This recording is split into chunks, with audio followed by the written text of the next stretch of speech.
The mind has a tendency to create suffering in places where none exists. Imagining worst-case scenarios. Replaying old conversations. Assuming negative outcomes. Predicting rejection. Building fears out of thin air. This isn't weakness. It's an untrained survival mechanism. The mind is designed to anticipate danger. But in the modern world, it anticipates threats that aren't real. Part 1. The brain is built for survival, not peace. Your brain's job is not to make you happy. Its job is to keep you alive. So it constantly scans for potential problems, social, emotional, financial. The problem? Most threats today aren't physical. They're psychological. And because they're invisible, the mind never knows when to relax. So it creates pain to feel prepared. What if I fail? What if they're judging me? What if I lose everything? The pain feels real. But the threat is imaginary. Part 2. Anticipated suffering versus actual suffering. There are only two types of pain. 1. Pain that actually happens. 2. Pain you experience in advance. The second one is far more common. And far more destructive. You suffer before the event. You suffer during the event. You suffer after the event. This is the mind's trap. It multiplies pain by replaying it. A single experience becomes a lifelong wound. Not because of the event, but because of your relationship to it. Part 3. How the mind creates fictional pain. The mind creates pain through three mechanisms. Catastrophizing. One small problem means everything will collapse. Personalizing. This negative outcome is my fault. Generalizing. Because this happened once, it will always happen. None of these are reflections of reality. They are reflections of fear. When a thought is repeated enough times, the brain begins to treat it as fact. You don't fear reality. You fear your interpretation of reality. Part 4. Emotional addiction to suffering. It sounds strange, but it's true. The mind becomes addicted to familiar pain. Why? Because familiar pain feels safer than unfamiliar peace. Humans cling to what they know, even if it hurts.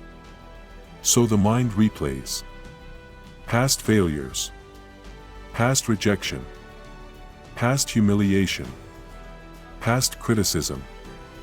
Not because you deserve to suffer, but because the brain is trying to protect you from experiencing that pain again. Ironically, in trying to protect you, it hurts you. Part 5. The Stoic Solution. Question the first impression. Ancient philosophy had one rule for mental suffering. Do not trust the first reaction. The first reaction is emotional. The second reaction is mental. The third reaction is truth. Most people never reach the truth because they obey the emotion. A Stoic mind pauses and asks, is this real? Or is this imagined? Is this happening? Or am I predicting it? Clarity dissolves unnecessary pain.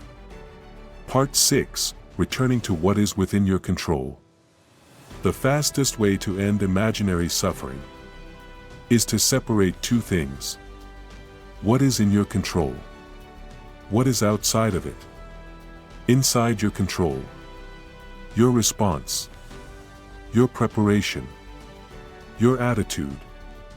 Your actions. Outside your control. Opinions. Outcomes. Timing. Other people. The past. The future. Most imaginary pain comes from focusing on the second list. You cannot control what might happen. You can only control how you meet it. Part 7. Training your mind to stop creating pain. Here is the practical formula. 1. Notice the pain early. 2. Ask, is this happening, or am I imagining it?